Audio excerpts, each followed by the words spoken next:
e ampliar a voz de quem não possuía um canal de comunicação. Entra no ar agora.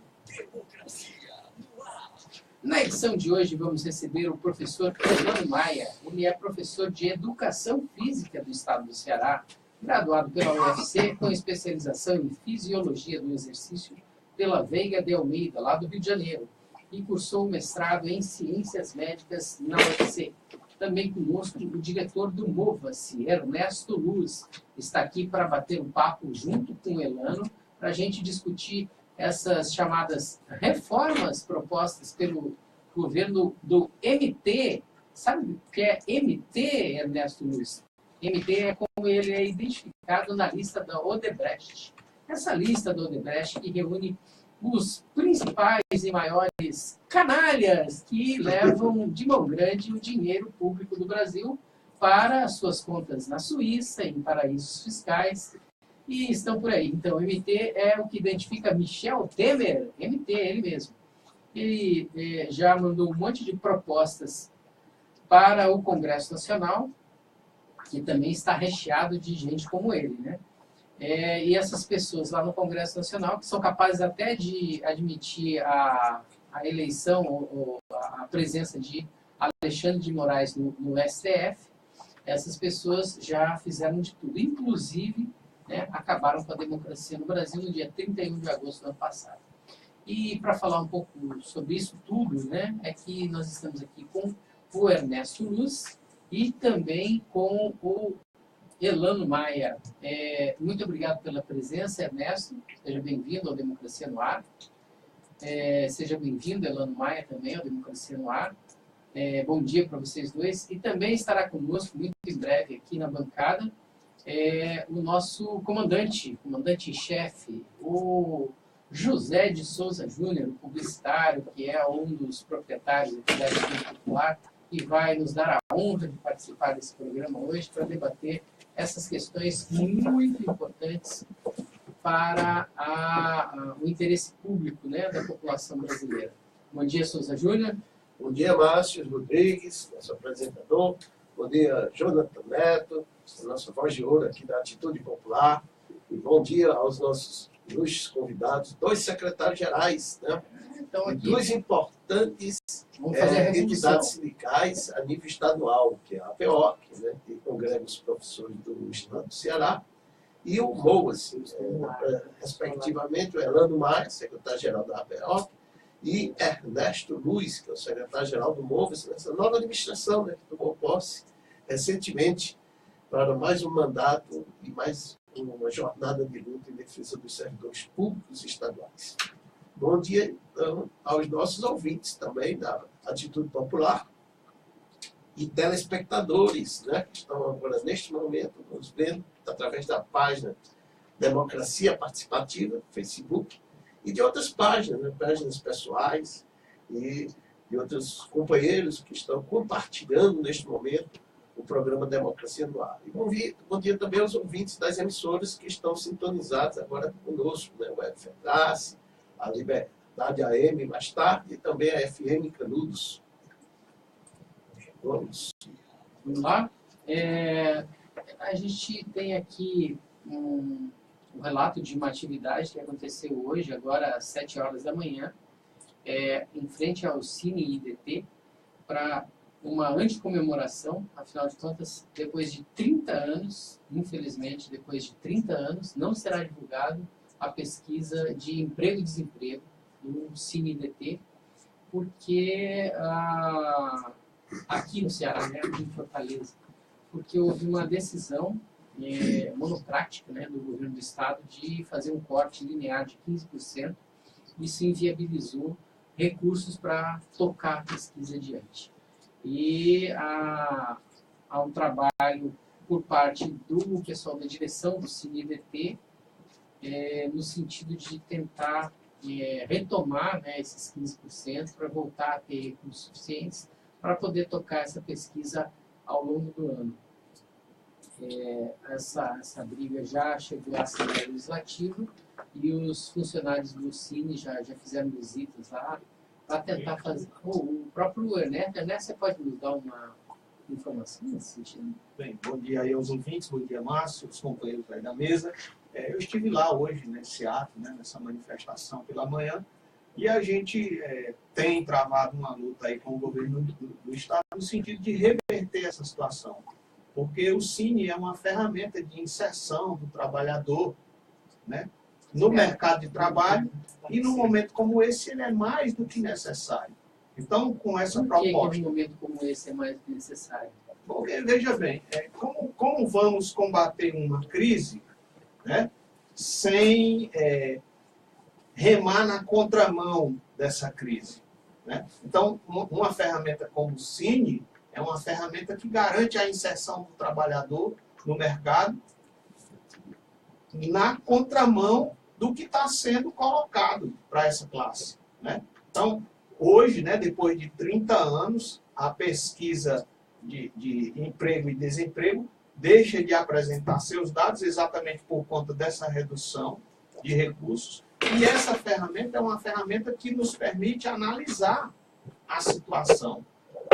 Para saber exatamente aonde o governo do Estado vai colocar recursos, né, vai investir mais, por exemplo, no turismo, será que é na área de formação, por exemplo, de agentes para fazer o receptivo, já que o Ceará é um espaço onde a prática do turismo pode ser um alavancador de muitos postos de trabalho, na verdade? Exatamente. O Estado tem o papel, né, de investir em momentos de crise exatamente para reverter. Não na visão do OMT, né? Não, do MT não. O Estado tem que ser cada vez menor, né?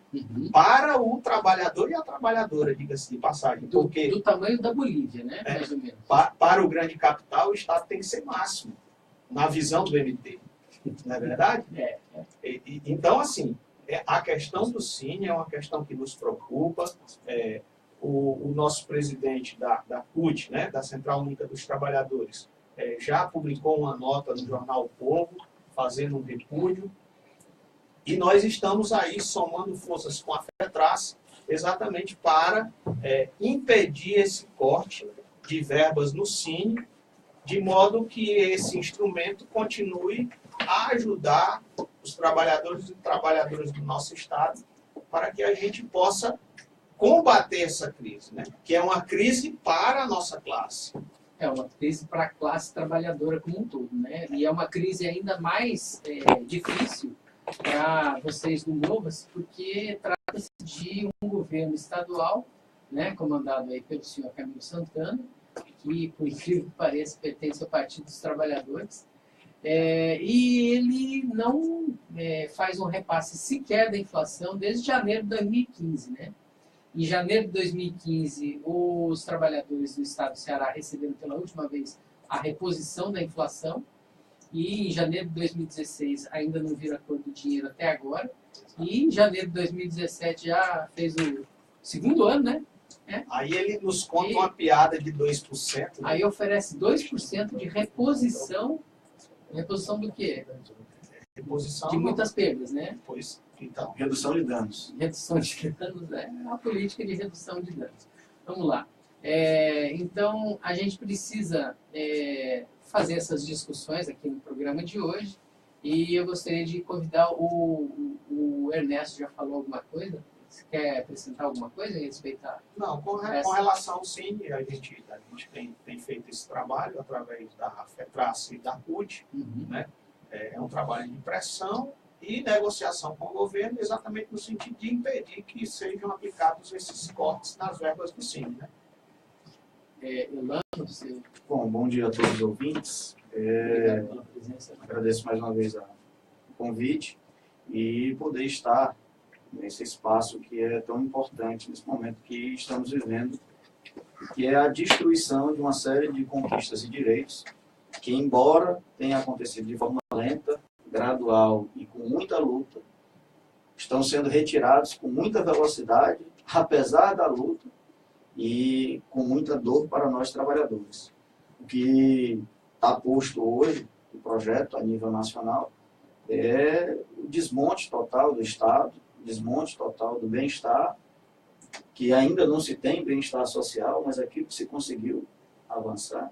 O pouco que a gente avançou, querem tirar. e Não, já foi já está retirado. tirando, né? Não é bom lembrar, a PEC 55 É bom já lembrar, passou, né? É bom lembrar também o seguinte, que Malemar assumiu o poder, o ministro que assumiu a posição de comandar os programas sociais do governo, fez um corte linear de 1.300.000 pessoas de recebimento do Bolsa Família, porque disse que tinha empresários lá naquela lista, né? Os empresários identificados, que têm CNPJ, é porque o CNPJ, na época da Copa do Mundo, como era exigência que as pessoas se regularizassem, os microempreendedores individuais, muitos deles, criaram CNPJ. E aí, agora são considerados empresários. Aí é bom que se coloque o seguinte, né? Que empresário é esse? Foi um programa criado no governo anterior, que era de regularização de profissionais autônomos, né? Era a manicure, a cabeleireira, o camelô, uma série desses profissionais que não tinham nenhum tipo O próprio de... menino que está vendendo água na rua, cerveja... Esse pessoal que trabalha, os ambulantes... Eles viraram bens. É um microempreendedor individual, era uma forma de dar uma formalidade àquela atividade, de ter algum tipo de proteção social, ele passa a ter uma contribuição de R$ 49,00, na imensa maioria fica em torno disso, de R$ 49,00, e ele passa a ter alguns direitos, algumas proteções a partir da Previdência. Né? E aí aqui nós vamos falar sobre a Previdência, que vai atingir a todos, sem exceção. Os caras destaque para as mulheres, né? Que os vão caras ser penalizadas ainda mais. vão mudar a Constituição de novo para prejudicar a população, em nome de um rentismo, em nome do capital privado, prejudicando principalmente aqueles que têm maior necessidade. Só para a gente ter uma ideia dessa história do empresário, o cara é microempreendedor, ele não pode vender mais de que R$ 6.000 por mês. É um negócio, desde quando esse é um empresário? Porque se ele vender 6.000, ele não tem lucro de 6.000, ele tem toda a despesa dele. Tá? Mas, obviamente, que usa-se o discurso da forma mais favorável ao capital. Né? Sempre vai usar, como nós vamos usar o discurso sempre de defender aqueles que são oprimidos, aqueles que são atacados, aqueles que normalmente são prejudicados nessa correlação de forças entre capital e trabalho, onde o trabalhador normalmente é quem sai perdendo. Daí a necessidade da organização, da luta, a partir de instituições e principalmente da conscientização da população. É necessário que nós ganhemos cada vez mais a consciência do povo, das pessoas, que um Estado forte, todos ganham. O serviço público, ele tem a característica... forte, sob democracia. Sob democracia. Com transparência. Perfeito, exato, sem sombra de dúvidas. E tem experiências também que não são tão exitosas com o Estado forte, né? Estado forte com soberania e controle popular. O estalinismo está aí para nos desmentir, né? O Estado forte nem sempre. Nem sempre, exato. E, assim, saúde pública, quem ganha? Todos que fazem uso dela. Inclusive, a saúde no Brasil, que é um sistema único de saúde, é universal, deveria atender 204 milhões de brasileiros, ou seja, toda a população, né? E de um país, diga-se de passagem, continental. Nós podemos reclamar e falar de algumas coisas que precisam melhorar, e precisam muito, tá? Mas a gente não pode negar que é um desafio gigantesco você atender 204 milhões de habitantes dentro de um continente. E o Brasil, minimamente, tem conseguido isso fazer de algumas formas. E algumas distorções, por exemplo, eu gosto sempre de colocar isso. A gente sempre reclama da educação, da saúde pública. Mas se você tiver um câncer, não vai ser o setor privado que vai salvar a tua vida e que vai cuidar de ti, não. Tu vai ser tratado no setor público. Se tu tiver um infarto, tu vai para um hospital público. Porque é lá onde estão os melhores médicos, onde está a melhor estrutura para tentar te salvar. Se tu tiver uma queimadura generalizada, de grandes proporções, tu também não vai para o hospital privado. Ele vai lá para o públicozinho. Aí o privado, ele toma de conta daquilo que a despesa é menor e que ele lucra mais. Cobra caro. Ele cobra caro por despesas menores. Mas quando a despesa é absurdamente alta, ele simplesmente abre mão. Ele não quer dar. Quem tem plano de saúde já passou por situações absurdas, tem que ir para a justiça também para garantir minimamente alguma coisa que nem garante. Né? Mas faz-se o discurso de que o bom é o setor privado. O bom é ter plano de saúde.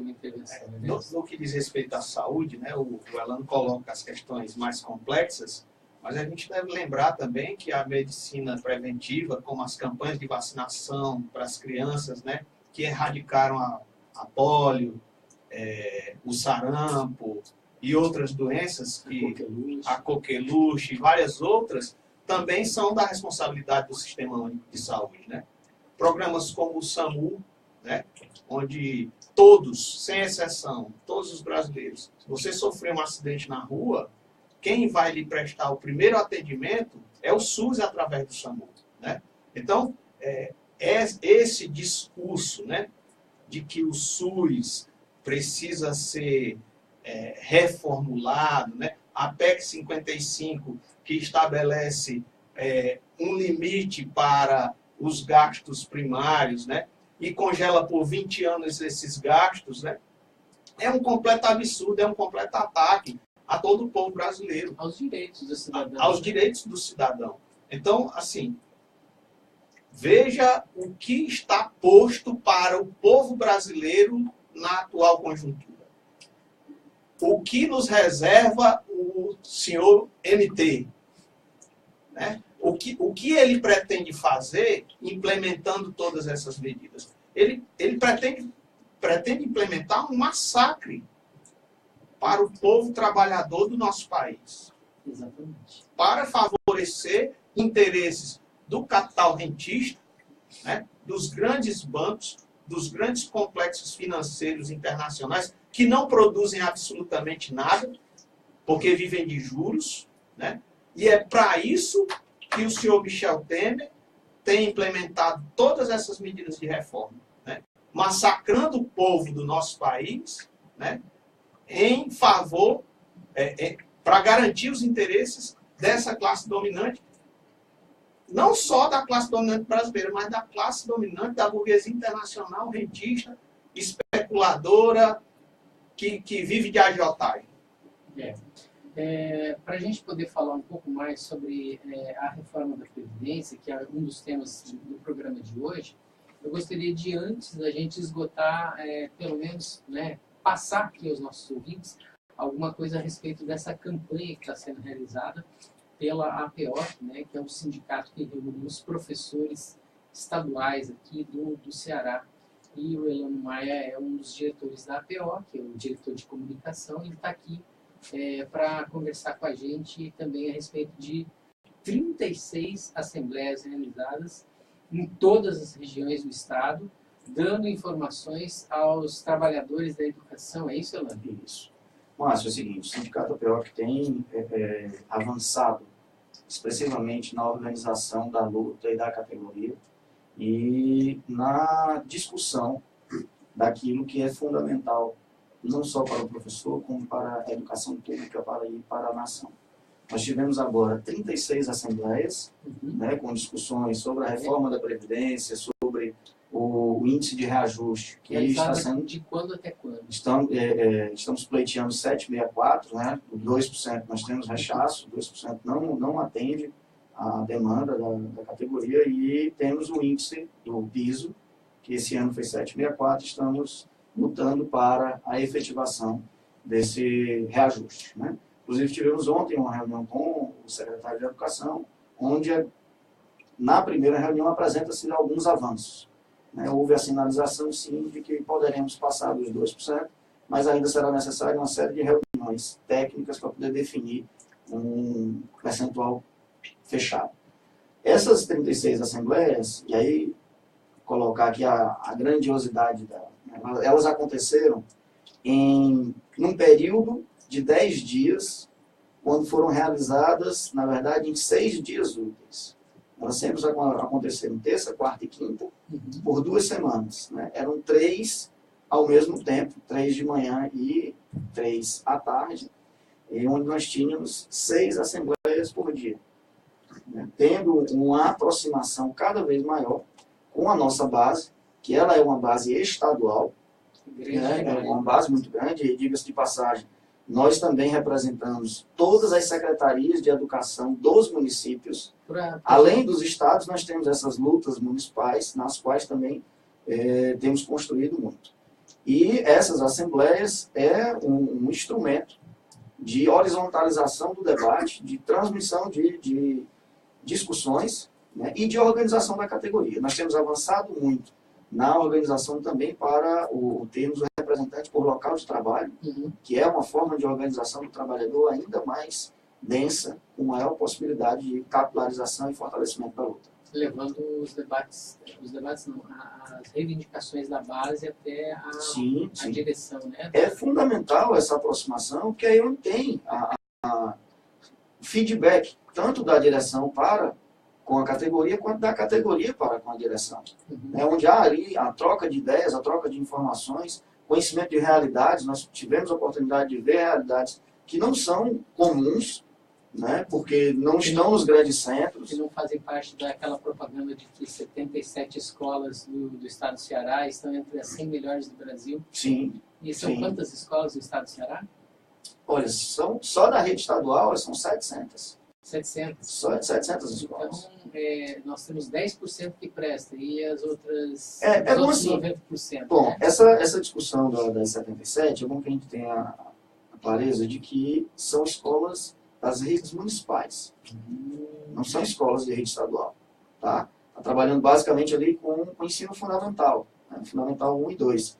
O Estado, ele tem, por sua maioria, estudantes, e pela própria legislação, a obrigação do Estado é para com o ensino médio. PPB, né? Isso. Para com o ensino médio. Ele pode, sim, atender o fundamental, mas a obrigatoriedade dele é para o médio. Então, o Estado tem a sua grande maior participação no ensino médio. Tem algumas escolas que têm o ensino fundamental. Essas escolas premiadas, elas são das redes municipais. O Ceará tem uma experiência ímpar, que é a historinha do PAIC, né, que era o Programa de Alfabetização na Idade Certa, que tentou se criar o PENAIC, que era o Programa Nacional, e que não está avançando como avançou no Ceará. Então, assim, a primeira coisa, são redes municipais, tá? São escolas municipais. Certo. E tem uma contribuição, sim, da rede estadual por conta do PAIC, do Programa de Alfabetização na Idade Certa. E, obviamente, que, embora tenham acontecido alguns avanços no Ceará, ainda é insuficiente. Né? E as boas experiências têm que ser levantadas, mas precisa lembrar também que tem as experiências que precisam ser melhoradas. Ainda existem problemas com infraestrutura, no que se refere principalmente a salas muito quentes, né? Escolas com um nível de depredação elevado, que cria ali um clima desagradável, um clima de baixa estima. Fora a questão de segurança, né? Tem escola que é muito abordada por essa questão de tráfico de drogas, as pessoas que ameaçam as meninas, né, na escola. Sim. Tem uma série de na verdade, problemas a serem a escola ela é digamos assim, ela reúne uma série de situações. Né? Ela tanto pode ser a grande propulsora de um avanço da sociedade, como ela também é um grande alvo de uma série de mazelas sociais. Daí a necessidade de muita atenção, cuidado e carinho para com a escola. Né? E aí, fazendo aqui o link com a Previdência, cadê essa atenção e cuidado e carinho quando a professora, e aí fazendo o link com o que o Ernesto coloca, a professora hoje tem condições de ter a aposentadoria aos 50 anos. Com a reforma, ela só poderá se aposentar no mínimo com 65 anos. Olha, só quem está em sala de aula com 40, 45 alunos, durante 27, 30, alguns companheiros que têm 300 horas ficam em 40 aulas por semana, sabe o quão desgastante física, psíquica é a atividade do professor. É um negócio enlouquecedor. Né? Sem sombra de dúvidas. Porque é uma questão que talvez a gente precise de um programa inteiro para discutir, trazendo especialistas e tudo mais, é a questão de você ter salas de aulas com 40, 45 alunos, às vezes até com 50 alunos, porque isso é completamente contraproducente. Né? O que preconizam, né, os estudiosos da área é que uma sala de aula pode ter no máximo, para ser produtivo, 25 alunos. É uma coisa que a gente precisa isso a gente discutir. Na rede privada. Não encontra, e nem vai encontrar. A nível nacional, se encontrar, é alguma experiência bem local. Acho que tem uma coisa que precisa ser feita, e não é fácil, que é discutir a escola. Que modelo de educação se quer. Né? Educar para quê e para quem, né, Lana? Exato. É necessário fazer essa discussão. Né? Mas não é infelizmente, nós não teríamos tempo suficiente nem para poder realizarmos esse debate. Mas ele é um debate, sim, necessário. E aí imaginemos, se hoje a situação já não é satisfatória, imagine após a aprovação das reformas que estão propostas. Por exemplo, uma já foi. A reforma do ensino médio, apesar de muita luta, apesar de muita mobilização, de muita resistência, inclusive é bom que se coloque isso. Está havendo resistência, sim. Você pode não estar participando dela. Não, ela não mas está sendo divulgada nos meios de comunicação tradicionais. Ela está acontecendo. Tá? Então, achar que as coisas estão sendo meio que todo mundo assistindo, não é. Tem uma parcela, sim, que está lutando. É verdade que essa luta não tem sido efetiva na sua plenitude. Não tem barrado totalmente. Não tem como resistir. Eles estão com o executivo na mão, o legislativo na mão, o judiciário na mão, e estão com todo mídia o aparato. Na mão, assim, a grande mídia defendendo direto. Né? Eu gosto sempre de lembrar de um dado, né? Que é a questão do financiamento público, né? Dos meios de comunicação. A Rede Bandeirantes, até durante 2015, teve um determinado valor. Assumiu Michel Temer e de maio a outubro, a Rede Bandeirantes recebeu um incremento de 2.499% nos recursos repassados pelo Estado. Vamos fazer um breve intervalo e no retorno a gente vai ouvir aqui uma participação do Caetano, né, que é o secretário de Previdência Social do governo Michel Temer, no programa Roda Viva. Só um minutinho, agora é com o Jonathan Neto para o nosso intervalo. 10h31. Vai te dar a oportunidade de ouvir grandes momentos do Oi, programa. vai embora no Face. Oi, tá bombando aí no Face. Na segunda, terça e quarta-feira, enquanto está fôlego, compartilhando a alegria. Seis compartilhamentos. Bom para você. 103 visualizações. Nem chegou na metade do programa. Como é que eu faço aqui? É compartilhar em uma página. Vou falar agora. Muito bom dia para você que está acompanhando aí o nosso programa Democracia no Ar, através das rádios retransmissoras, bem como aí ao vivo pelo Facebook, na página Democracia Participativa. Você está ouvindo, está acompanhando também imagem do programa Democracia no Ar, que é um programa do movimento Democracia Participativa. Lembrando que nós temos o apoio cultural da FETRACE, Mova-se, Sinfarce e o Shoa Advogados Associados. Agora 10h32, voltamos com a voz dele e o comando do Márcio Rodrigues. Obrigado, Jonathan Neto. Agora eu gostaria de pedir para você acionar lá, né? Nós vamos fazer a reprodução aqui da participação do Caetano, né? O secretário de Previdência Social do governo Michel Temer, quando ele deu uma entrevista lá no Roda Viva. Roda aí para a gente, por favor, Jonathan Neto. Que surge, secretário, lendo a exposição de motivos, é que o grande mote dessa reforma é a sustentabilidade do sistema.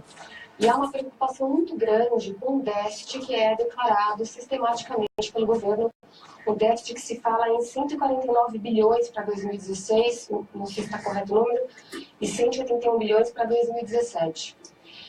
Eu gostaria de entender, secretário, talvez o senhor consiga me esclarecer melhor, como é que funciona essa questão do déficit frente a uma emenda constitucional que vem frequentemente, sistematicamente sendo prorrogada, que é chamada de desvinculação da Receita da União, conhecida também como DRU, que desde 1994 os governos utilizam esse mecanismo para desvincular uma receita que está constitucionalmente atrelada ao pagamento de benefícios, não só para a Previdência, mas como para o sistema como um todo. Seguridade Social é um sistema, né, que prevê previdência, assistência e saúde.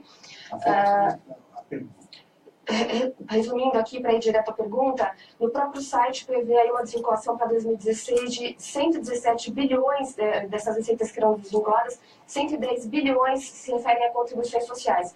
Como é que se justifica esse déficit, secretário? Como é que a gente consegue compreender a existência desse déficit se é um caixa que é desvinculado para pagamento de outras despesas? Se refere à questão da diferença do déficit, para resumir assim, do déficit da Previdência para a Seguridade Social, né?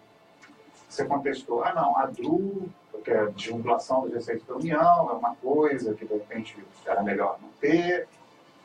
Aí é uma questão de opinião, né? Sinceramente assim. Se era melhor ter ou melhor não ter, aí pode-se discutir isso. Se é melhor ter uma flexibilização das receitas, para o governo poder gastar em outras coisas ou não, ou se deveria ter ou não. Mas, convenhamos, existe. Então, se ela existe, e existe uma emenda constitucional. Então, se a emenda constitucional tem a mesma força que a Constituição. A gente volta agora aqui ao nosso debate e, assim, como é que fica, né? Ou seja, o cara não consegue nem responder de maneira objetiva por que existe esse déficit e por que essa desvinculação das receitas da União vai justamente na jugular do sistema de seguridade social, do sistema de proteção social do Brasil, né? Elano Maia, tem alguma explicação para uma situação como essa da Previdência Social brasileira? Bom, uma explicação para a postura do ministro, Secretário de Previdência Social. Ela só escancara o que está literalmente na cara. Eles não estão nem aí. A situação é essa mesmo. Não estão nem preocupados em explicar o porquê, o que deixa de ser, não. Eles estão na linha de empurra goela abaixo. E o povo que aceite calado. É isso que eles querem. E nós vamos resistir. Nós estamos resistindo o máximo que pudermos. A desvinculação é um problema já de muito tempo. E aí, quando faz-se a conta, né, considerando o que de fato é a Seguridade Social, não existe o déficit. É uma falácia esse déficit. Mas se constrói esse discurso para que tenha-se o conto da sereia, o canto da sereia, e algumas pessoas caiam, né, nesse discurso falso. Que, na verdade, o que se quer mesmo é acabar com a Seguridade Social, e nós falamos aqui em saúde, porque a saúde também faz parte da Seguridade Social, e o que eles querem mesmo é daqui a pouco, o próximo vai ser acabar com a contribuição previdenciária, porque vai passar a ser tão absurdo, tão difícil, quase impossível você se aposentar, que aí vão construir o discurso, bom, para que eu contribuo 11% se eu não me aposento? Que é para quê? Para usar esse dinheiro nos bancos, onde os bancos vão começar a oferecer outros planos. Eu tenho um dado aqui, mas depois que os seus agentes fizerem a intervenção, eu trago para vocês. É só para ilustrar isso que o Elano Maia está colocando. Acrescentando o seguinte: o papel da mídia, o papel nocivo da grande mídia nesse aspecto. Concordo com você, e fica claro que tudo nesse governo, não apenas a tentativa de justificar a reforma da Previdência, é falso. Como aquele falso debate daquela peça publicitária, onde alunos, né, estivesse discutindo a reforma do ensino médio, quando, na verdade, foi imposta essa reforma de cima a baixo. Não houve nenhuma discussão, nem com professores, nem com alunos, nem com pessoas ligadas à didática. A mesma coisa acontece com a reforma da Previdência. E aí entra o papel nocivo da mídia, que não se limita apenas a veicular as peças de propaganda falsa do governo. Eles ajudam nessa narrativa do governo. A Globo, por exemplo, nem sequer a reforma ainda aconteceu e já vem com programas ensinando as pessoas a como constituir sua previdência privada. Exatamente isso que você acaba de dizer. Eles complementam. Né? É como se um jogasse a bola, né, para o outro fazer o gol. Entende? Então, em vez de mostrar a verdade para as pessoas, o que é que representa de fato essa reforma da Previdência, que na verdade é para acabar com a Previdência, né? e dar lugar, como você disse, à iniciativa privada, eles fazem exatamente o oposto, quer dizer, para ajudar o governo a implementar seu projeto. Só um detalhe, o banco quebra, viu? E quando quebra, quem se ferra é o trabalhador que botou seu dinheirinho lá. Os bancos americanos, há poucos anos, quebraram. Escutem bem, os bancos do maior país, da maior potência econômica, maior potência capitalista do mundo, quebraram. E sobrou para o povo. O povo teve que bancar. E quem salvou o banco foi o Estado de novo. O papai está. Exato. Tá? Então essa história da privatização, a privatização vai nessa linha. E na hora que quebra, meu amigo, quem perde é o pequeno. Ernesto, você gostaria de fazer uma intervenção, né? Se a gente observa na fala do secretário a truculência, né, que reflete a postura do governo. Né? Ele interrompeu a entrevistadora e não respondeu a pergunta. Né? É a mesma postura que o governo tem usado no debate de reforma da Previdência. No debate da PEC 55, no debate da PEC 55, da reforma do ensino médio. Ele simplesmente ignora. É um modus operandi. Né? Ele simplesmente ignora as organizações sociais, os sindicatos. Né? Nós temos especialistas, pessoas que trabalham isso em tese de doutorado, que provam por A mais B que a Previdência não está quebrada, né? Ela segue num caminho de viabilidade.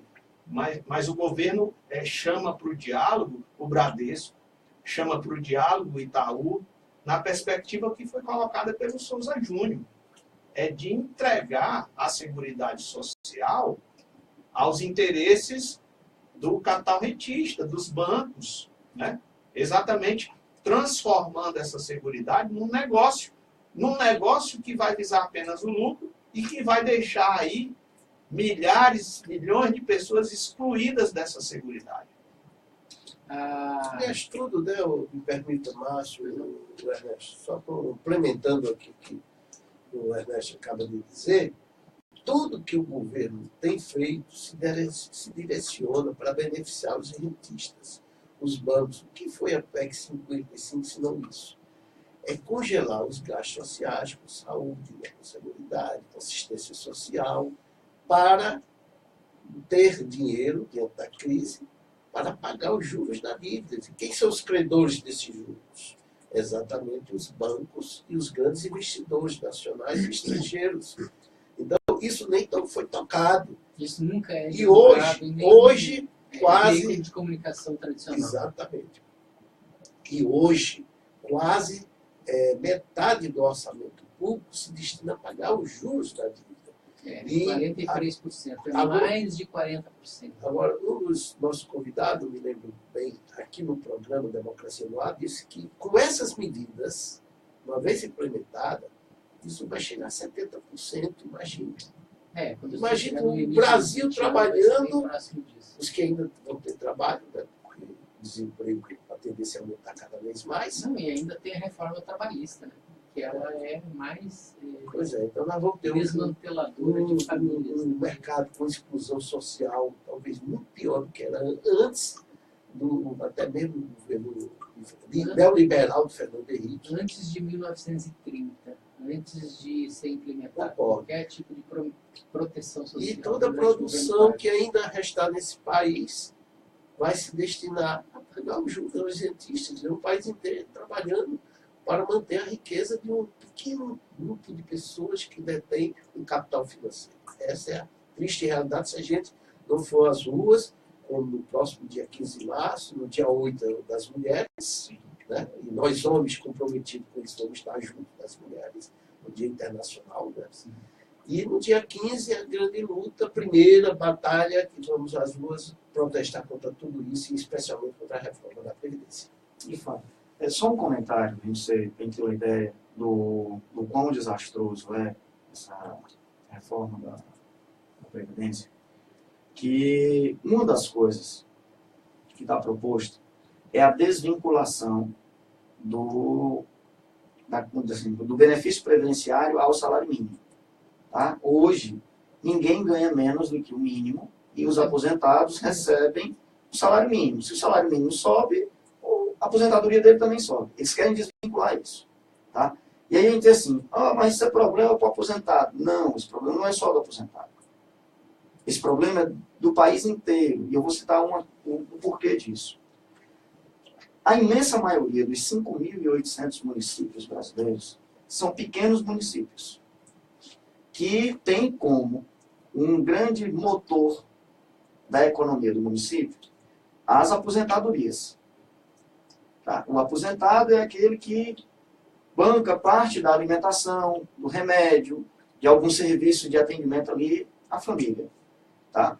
Então você imagine aí esses quase 5.000 municípios, na verdade é um pouco mais de 5.000 pequenos municípios, que tem hoje uma entrada de recursos na cidade via aposentadoria. E esse recurso vai tender a ser cada vez menor, porque o salário mínimo vai aumentar e a aposentadoria não vai estar desvinculada, ela não vai crescer da mesma forma. Então, o que vai acontecer? O poder de compra do aposentado vai cair muito. E aí, meu amigo, o comércio vai sofrer, por consequência, o trabalhador vai sofrer. Porque a primeira coisa que o comerciante faz é desempregar quem está trabalhando para ele. Porque na hora que ele vender menos, ele não vai querer diminuir o lucro. Ele vai diminuir a despesa, que ele entende como despesa, que é o investimento. Aí outra coisa pior. Se tem menos gente trabalhando, tem menos salário, menos dinheiro circulando. Se tem menos salário, menos dinheiro circulando, outros serviços vão deixar de ser necessários, porque não vai ter capacidade de compra, de aquisição. E as pessoas vão passar a aceitar um subemprego. Exato, e aí fica esse círculo vicioso, e é só lembrar, eu sou do interior, com muita alegria e orgulho, do interior do Ceará, e o que se tem hoje de serviços no interior não se via anteriormente. Se tinha muita, a gente comprava na bodega. Tá? Eu vivi tempos em que a gente comprava o pacote de bolacha creme crack, não era o pacote inteiro, a gente comprava fileira. Tá? Era no retalho. Era no retalho. Tá? Manteiga se comprava, colocava manteiga numa folha de papel.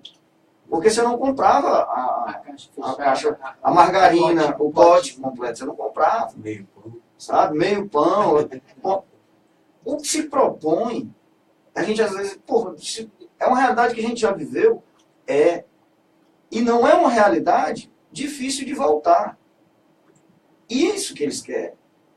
Não é muita maluquice, não. É isso mesmo. Porque na hora que os caras diminuem o poder de compra do aposentado, do assalariado, e a inflação continua crescendo, que se alguém conhecer inflação zero, me diga.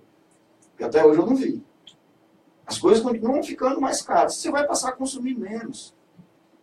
Né? E aí um salário mínimo, que ainda é pouco, na nossa percepção é pouco. Na percepção deles, o salário mínimo está muito alto. Não é só na sua percepção, não. O cálculo do Diese aponta que o salário mínimo do brasileiro deveria ser algo em torno de R$ 2.800. Isso, salário mínimo ideal. Né? O salário mínimo ideal, aquele que está na Constituição. Perfeito, exato. E os caras têm a compreensão de que o salário mínimo está muito alto.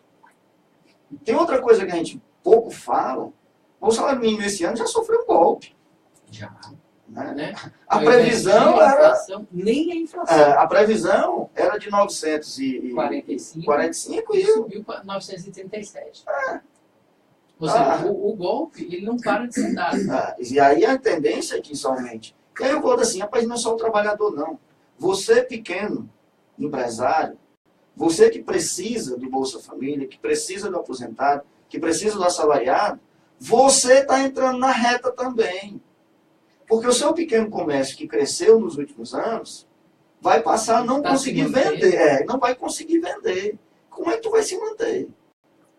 Você, cabeleireira, você... todo mundo que faz, que fornece serviços que antes não tinha, e que passou a ter, porque o povo passou a ter uma capacidade financeira um pouco melhor, ainda longe do ideal, mas um pouco melhor. Como é que vai ser esse pessoal? Será que eles bateram panelas também? Pois é, essa história das panelas, eu tenho tentado conter a minha ânsia por revolta. Eu acho que nessas horas, sabe o que é pior? É que grande parte dos que bateram panela não estão nos grupos que vão continuar sendo privilegiados. Não são aqueles que estão vivendo do rentismo. Não são aqueles, a boa parte deles são servidores públicos, que não percebem que os caras querem Estado mínimo. Estado mínimo não prevê servidor público. Tá? Quanto menos, melhor. São pequenos comerciantes que melhoraram um pouco de vida e acham que é rico. E que, na verdade, ele vai ser também prejudicado. E a situação ela é tão complicada que ou o povo, de fato, acorda e se une em grande massa, ou nós vamos ter um ciclo aí de pelo menos uns 20 anos. Eu não seria tão pessimista assim de 20 anos, até mesmo porque, se tudo correr bem, né, e a gente respeitar o calendário eleitoral, é provável que em 2018 a gente tenha uma outra vitória, a quinta vitória consecutiva na urna, de um projeto de inclusão social. Haverá eleição? Mas aí realmente... Esta é a grande questão, né? Hoje, além dos direitos sociais, previdenciários, trabalhistas, e o próprio patrimônio nacional estarem tudo em risco, existe um grande risco, eu concordo com ele, de continuar existindo democracia no nosso país, que praticamente não está existindo. Né? E é necessário que a gente alerte desde já. Essa coisa de assim, 2018 vai ter eleição, meu amigo, não é para a gente ficar com medo, não. É para ter eleição mesmo. É para ir para a rua mesmo. Quem tem que decidir é o povo. Não é permitir um golpe ainda maior. Porque se a gente achar... Infelizmente, existem alguns que acham que a reforma da Previdência já passou. E essa história do já passou é a forma mais fácil dos caras vencerem. Se você se acha derrotado, antes de ir para a batalha, você já perdeu. Claro. Que é essa discussão, que é isso que os caras fazem. Mas eu observo o seguinte, que num momento como o que nós estamos vivendo hoje, né, momentos em que nós encontramos pessimismo, tristeza, angústia, eu observo que essa crise, né, essa crise nos traz um cenário, apesar de tudo isso, animador. Porque assim, as forças de direita, né, estão bem organizadas, estão sabendo exatamente o que querem e o que devem fazer para chegar onde querem, mas as forças populares também estão aproveitando esse momento para se reorganizar, para fazer reflexões, para se preparar para esse enfrentamento. Embora isso não seja divulgado, mas eu tenho observado, né? Eu tenho observado que esse debate se amplia a cada dia que passa. E tem muita gente animada para fazer enfrentamento, para fazer luta, né? Para resistir a esse golpe que, num primeiro momento, parecia que era contra a presidenta eleita, mas é um golpe contra os direitos e as conquistas da classe trabalhadora brasileira. E essa classe trabalhadora, né, diante desse cenário, ela tende a se organizar, a se preparar para garantir o que é seu. Então, isso também me anima. Né? A gente está falando aqui de 2018. 2018 é uma interrogação gigantesca, né? Que a gente está preparado para fazer valer o nosso interesse em 2018. Mas a gente não pode perder a noção de que, para fazer valer o nosso interesse em 2018 ou em qualquer momento, a gente tem que estar preparado para fazer disputa. E eu vou te complementar uma coisa. A existência desse programa Democracia no Ar faz parte dessa resistência. Talvez se isso que está acontecendo no país não tivesse acontecendo, não existiria esse programa. Quer dizer, ele é fruto também dessa preparação, dessa resistência que o movimento popular vem resistindo contra tudo que está havendo. E isso está pipocando no país todo, Márcio. Né? A gente está vendo aqui a Rádio Atitude Popular, o programa Democracia no Ar, mas a gente tem observado pelo país afora várias iniciativas com o mesmo sentido que a nossa. Né? Então, isso é um levante, né? É um despertar no sentido de dizer assim, olha, a classe trabalhadora, embora esteja sob ataque, não vai ficar parada. Né? A resistência, e aí assim, a reforma da Previdência, ela já atingiu pelo menos um dos seus objetivos. Né? Ao final do ano passado, a gente teve aqui a comprovação de que as metas, né, de venda de previdência privada no Brasil afora, ela já atingiu, já extrapolou as metas estabelecidas para o ano inteiro. Somente de se falar em reforma da Previdência, do dia 31 de agosto, quando eles realmente deram definitivamente o golpe na democracia no Brasil, até o mês de outubro, as metas já foram alcançadas para o ano todo. Ou seja, graças também à mídia que vem estimulando isso aí. Exatamente. Ou seja, conservadora, ao invés de mostrar que não há déficit na Previdência, que não há um déficit na Previdência. Se você pegar todo o dinheiro que é arrecadado, e a gente tem um infográfico aqui, né, que mostra esses valores, há um superávit, né, na arrecadação da ordem de 11 bilhões de reais. Não é pouco dinheiro. Márcio, vou insistir. Banco quebra. E banco privado quebra mais fácil.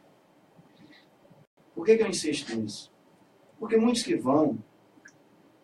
procuram a previdência privada, procuram da expectativa de que vai trazer uma segurança, de que vai ter um futuro melhor. Para isso a gente precisa lembrar do governo Fernando Henrique Cardoso, né? Que se não tivesse um PROER, que é um programa de salvamento, né, de bancos quebrados, a gente estaria ainda mais quebrado quando ele entregou o Estado ao Lula em 2003. Pois é. E aí, você que tem a sua previdência privada, que foi ganho pelo discurso bonito de uma velhice mais segura, de uma complementação de renda. De uma propaganda bem produzida. Bem produzida, sabe? Nesse aspecto, eu até vinha conversando com o Ernesto, a gente tem que dar a mão à palmatória, que os caras, nesse aspecto, são competentes. Eles conseguem enganar as pessoas, conseguem fazer um discurso bonito, conseguem ter ali a captação de recursos a partir de uma ilusão. Né? E essa história da previdência privada, é bom lembrar, você está pagando hoje, você está contribuindo hoje ali algo pouco, o banco diz, isso é uma mixaria, pouquinho aqui, que você vai ter no futuro uma vida tranquila. Tá, se o banco tiver... Se ele tiver... Se ele ainda existir. Se ele ainda tiver saúde financeira. Tá? O banco é feito por pessoas de interesse privado, que a qualquer momento podem, até quem não conhece, por exemplo, empresas que declaram, né, concordata, porque é mais interessante para a empresa fechar, falir e o cara abrir outra empresa do que permanecer com aquela. Até mesmo porque existem recursos salvos lá no exterior. Né? Sim.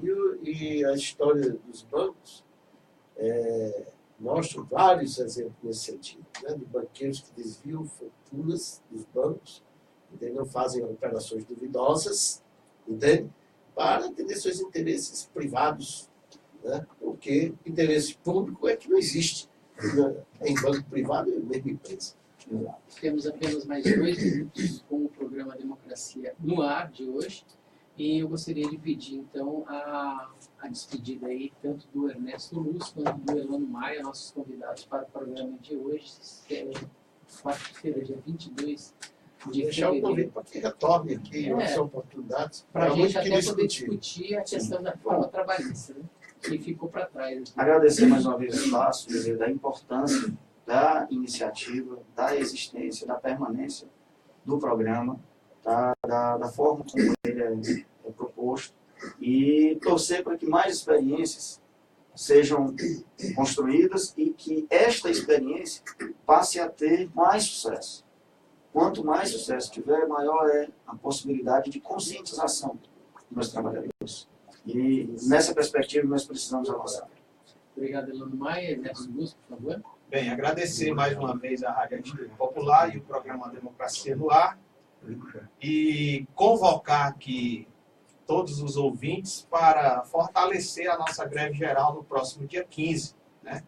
Mais um ato aí puxado pela Frente Brasil Popular, né?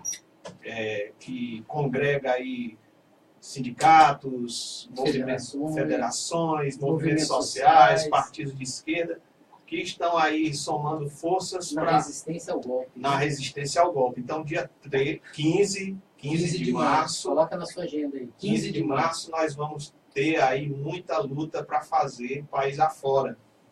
E também reforçar aí o convite para o 8 de março, né, a luta das mulheres. Dia Internacional da Mulher. Estaremos juntos. A gente precisa fortalecer essa luta, até mesmo porque, assim, embora tenhamos vivido aí nos últimos tempos grandes avanços, mas a sociedade ainda continua patriarcal e machista, e a gente tem visto isso com as propostas do MT, tem atacado de forma covarde, né? E virulenta as mulheres do nosso Brasil. Então, reforçar esses 2 convites, 8 de março e 15 de março, a greve geral. Souza Júnior, despedida? Só o convite para quem não assistiu o programa todo, estiver nos escutando neste momento, que a qualquer momento pode entrar na página da Democracia Participativa e assistir o programa na íntegra, em vídeo. Muito obrigado pela audiência, amigos ouvintes da Atitude Popular, da Web Rádio Fetrace, da Liberdade AM de Boa Viagem. Um abraço todo carinhoso aí para o povo de Boa Viagem. Estamos nos despedindo hoje e deixando o encerramento por conta dele. Jonathan Neto, o homem da voz de ouro da Atitude Popular.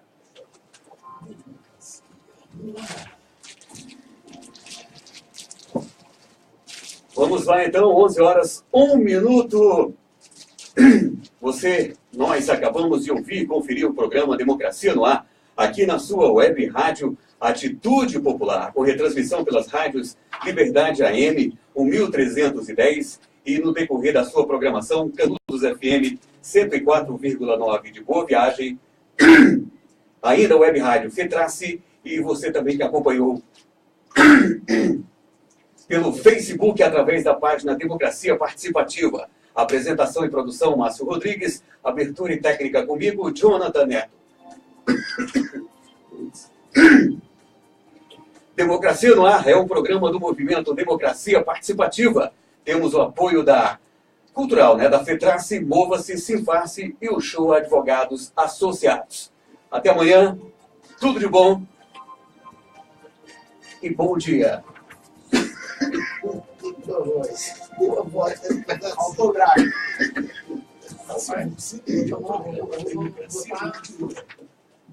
Transmissão lá na tela. Transmissão. Deixa eu ver. Um pouquinho. Vou pegar aqui a transmissão.